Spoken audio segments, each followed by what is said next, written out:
Hey, welcome to another art video and chat. This video is all about self-care. Self-care is crucial for creatives, especially when you're hit with self-doubt, burnout, creative blocks. So here are some self-care activities that I think you should be doing on a regular basis. Number 1, stop doing art. Stop thinking about it. Sometimes the best self-caring thing you can do for yourself is to stop.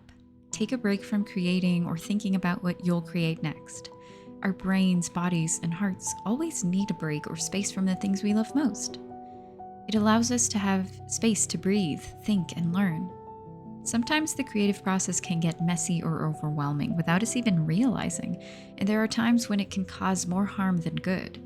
Maybe you're actually using art as a distraction rather than allowing yourself to enter a creative flow with peace and openness.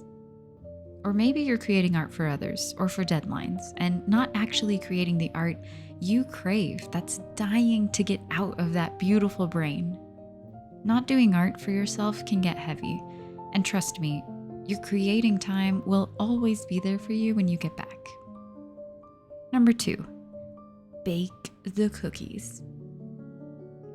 No, you don't have to just bake cookies.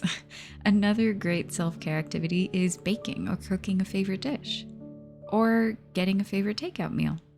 For me, it's the simplest and yummiest foods that makes me happy and make me feel good and sometimes even rested, which can be a big deal if you're someone like me who has a lot of food sensitivities and not that many options. I don't usually have a sweet tooth, but there are still days when I really want some homemade chocolate chip cookies. So I usually do that now with the, salt crystals. Is that what they're called? The shiny, salty crystals. So take care of your body. Cook your favorite dinner dish, bake those cookies, buy your favorite dessert, or get some takeout or some yummy ramen. Honestly, eat what makes you feel good and satisfied and refreshed. Number 3, watch artsy movies.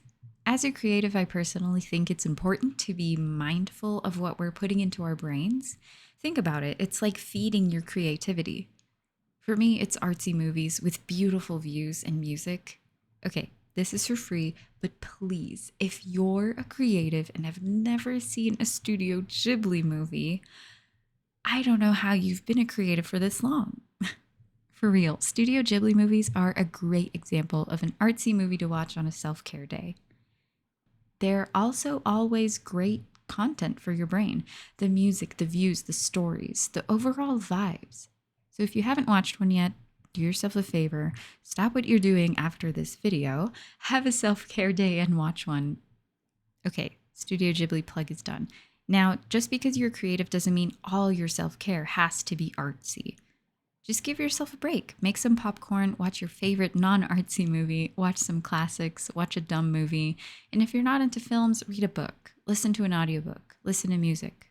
Overall, just be mindful of the type of self-care content that you want to consume. Number 4, take a shower and dress up. Taking a shower never fails at making me feel refreshed. It can even act as this sort of ritual, for a lack of a better word, for removing worries or stressors from yourself and coming out feeling free and refreshed. Does this mean it's always a solution from worry and stress? I mean, no, but it definitely helps. Now, regarding the dressing up part, I think there are many ways to go about this. Whether you're dressing up for yourself or dressing in comfy clothes that make you happy, dress the F up. For example, I work from home, so I do have an excuse to wear pajamas all day. Personally, I don't know why, but PJs never help me focus. So I always make sure to dress up even when I'm just home.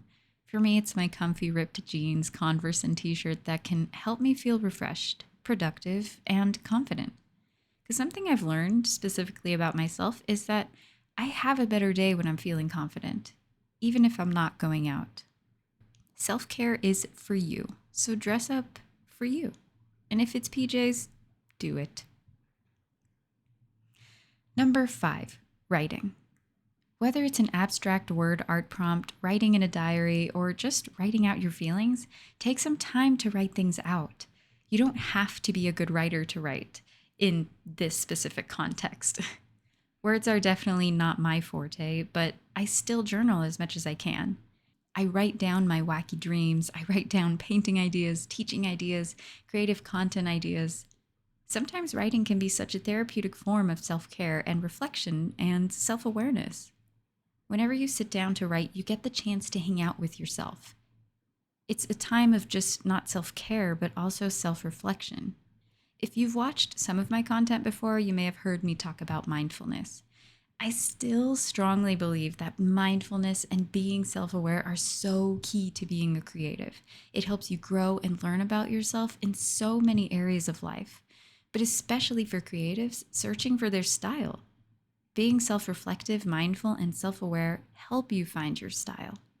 So if you need to buy a guided journal to write some abstract words in a sketchbook, or write things out on a Google Doc, do it. Write and rest. Number 6, movement. This can look so many different ways. It can be yoga, stretching, going to the gym, breathing, sitting and stretching, laying flat on your bed, and just breathing. My go-to self-care movement routine is running. I know that my body loves to run outside and feel that connection to nature and to myself. Whatever form of movement you decide is best for you, do what you enjoy and do it often. Moving not only gets the blood flowing, but also it gets the creative part of the brain moving. It's almost like it wakes up that part of your brain that dreams and creates goals and desires creativity. Ultimately, breathing and movement exercises are a sign that you care about your body, soul, and mind. Number 7, have a hideaway or a me space. I mentioned how important it is to have a creative space in a previous video, and here I am mentioning it again, except it's a cozy space. Having a cozy hideaway is a great form of self-care. You can use it as an escape. It can be a place in your home that you always look forward to resting in or hanging out in after a long day or for a much-needed rest day. It can be a whole room, a couch, a reading chair, your bed, whatever it is, keep it consistent and make it cozy. Number 8, make time for your happy things. I feel like this point is kind of like a wild card self-care activity. It can be your hobbies, going out with friends, not going out with friends, creating a collage and a sketchbook of something that makes you happy. So kind of like a vision board, but a happy board. I'm sure that's a thing. No matter what it is, do it and do it often. Number 9, art community. Have some sort of creative community, whether virtual or in person. It's so important to have a community of creatives to talk to or rant to. Being able to connect with like-minded people who share your goals and struggles can also be healing and therapeutic. Being a creative does not have to be a lonely journey.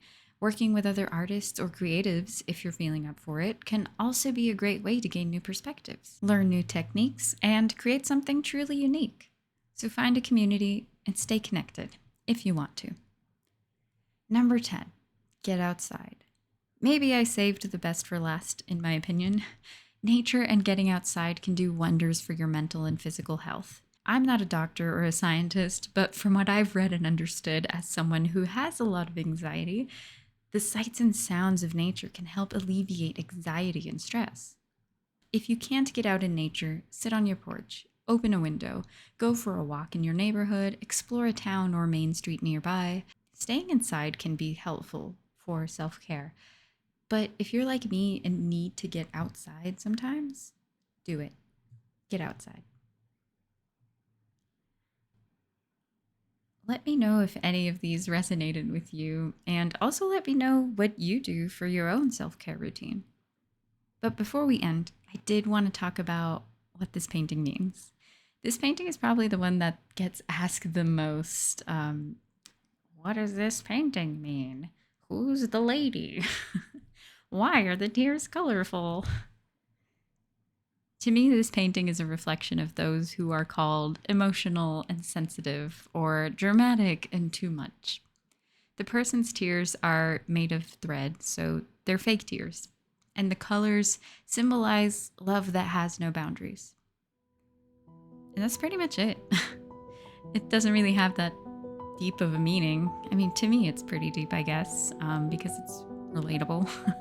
But yeah, this painting is for the dramatic, emotional, sensitive people whose love has no boundaries. And it's called Cries and Gay.